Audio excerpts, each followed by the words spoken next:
Oh yeah, baby, the one and only Starsoldier1 back here again, and look at what I got here, the original Gonats on Sega Master System. Now everybody remembers the Genesis one. Probably a lot more people actually remember the arcade edition, but they're pretty much the same game.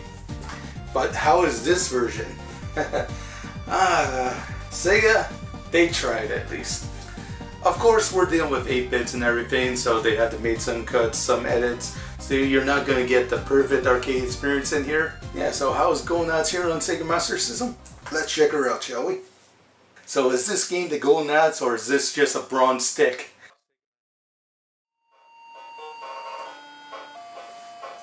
Yeah, so the graphics in here are actually not too bad.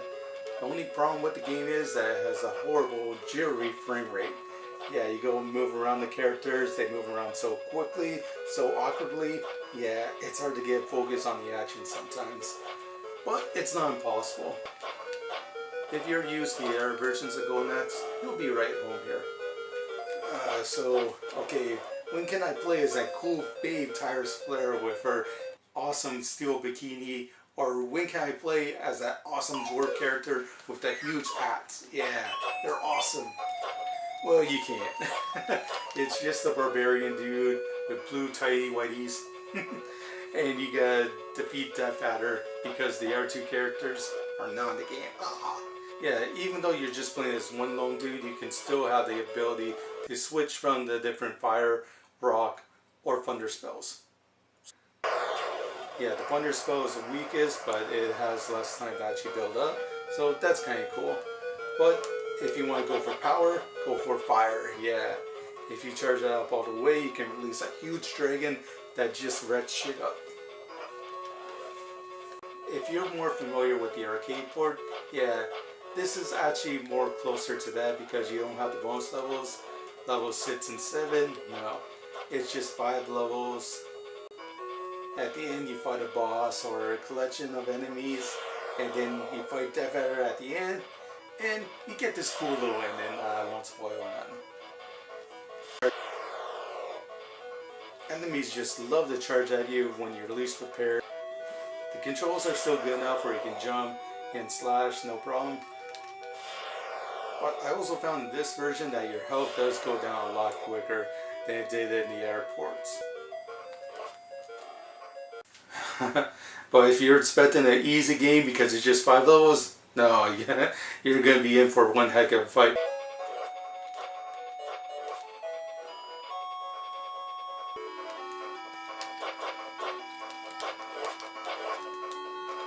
Oh, they got me.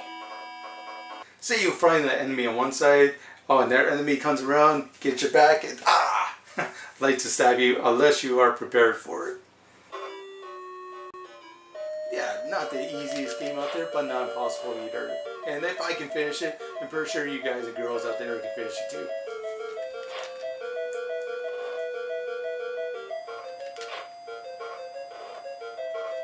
But the action is all here for the most part. Yeah, the graphics and music are definitely downgraded from Genesis, but it still doesn't look bad for a Master System port. You know, I don't usually see a lot of early Sega Master System games look this good. The Gonats definitely pulls it off pretty well.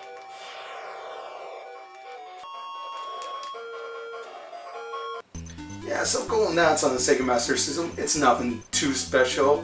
You know, there's no 2-player mode, and the action can be a little bit slow at times, especially with that jittery frame rate that keeps on going on.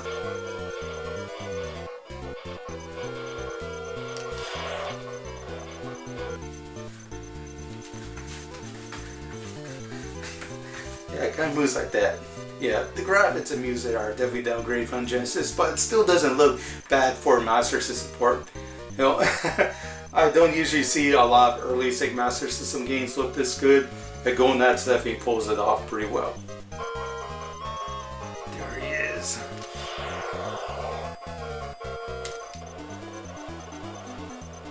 Gonats here on the Sega Master System. It earns a 77 out of 100. Close to being an underrated classic, but just a few things missing from it. But for Sega Master System release, man, they tried to pour a lot in here, despite its limitations. Yeah, Gold Nats, it doesn't win the gold, but it does get a nice silver medal. Alright, and that's it for me. This is the one and only Starsoldier1, baby. Over and out. Honestly, put some bands on, dude. You're in a war.